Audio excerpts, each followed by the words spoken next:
I just remember that they had to drag me away from the radio as a little girl because I just loved singing to the radio, and whatever song was on, I knew all the words. I still know every song on the radio whenever it comes on. I'm like a radio freak. I listen to the radio constantly. And, you know, they'd have to drag me away from the radio to put me to bed because I wanted to sleep with the radio and everything.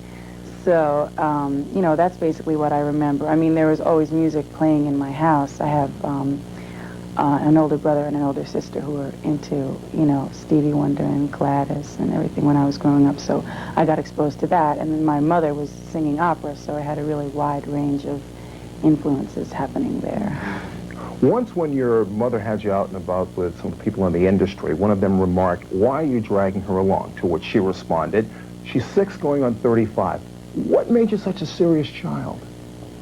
I don't know that I was really serious. It's just that I could adapt to grown-up situations as well as being with kids my own age, because my mother was more like a friend to me than a real parent. I mean, she was a real parent, of course, but it wasn't like that sort of strict parenting that a lot of people have. She was really easygoing, and she was fun to be around, and she treated me as an equal. So, you know, that's how you act when you're treated that way. Of course, there was all that confusion in the beginning of your career over your mixed heritage, but I get the feeling that it was a problem growing up, too.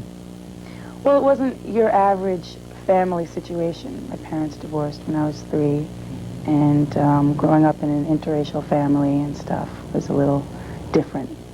How so? There was always that, what are you, you know, and there's still a lot of that, so I guess it's just, I don't have a problem with it, but other people seem to be a little bit unsure of how to act and what to think. My father is black and Venezuelan, my mother's Irish. Mm-hmm. Beautiful mixture, I think. It's hard to believe that you've been through so much in your young life to write the way that you do.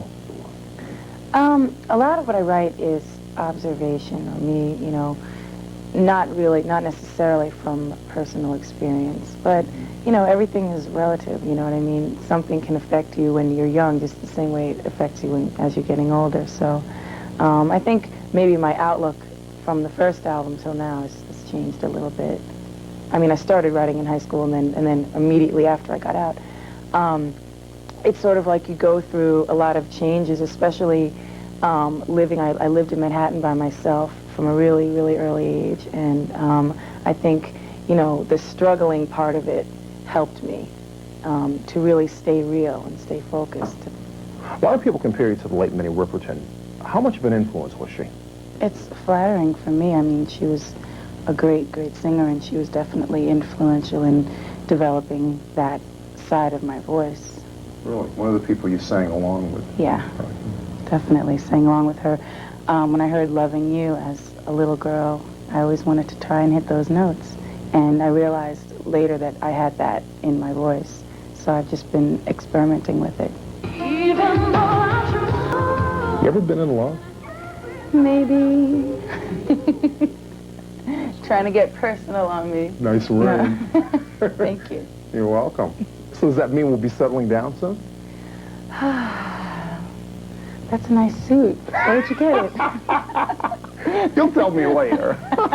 Okay, fair enough. Tell me about how you keep it all from going to your head.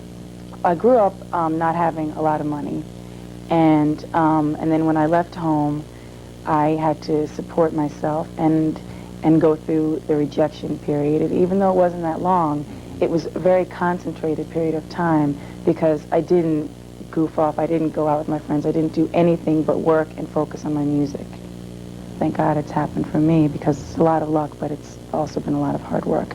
So when I try to stay focused and realize that this is, you know, I'm very lucky, and that keeps me grounded.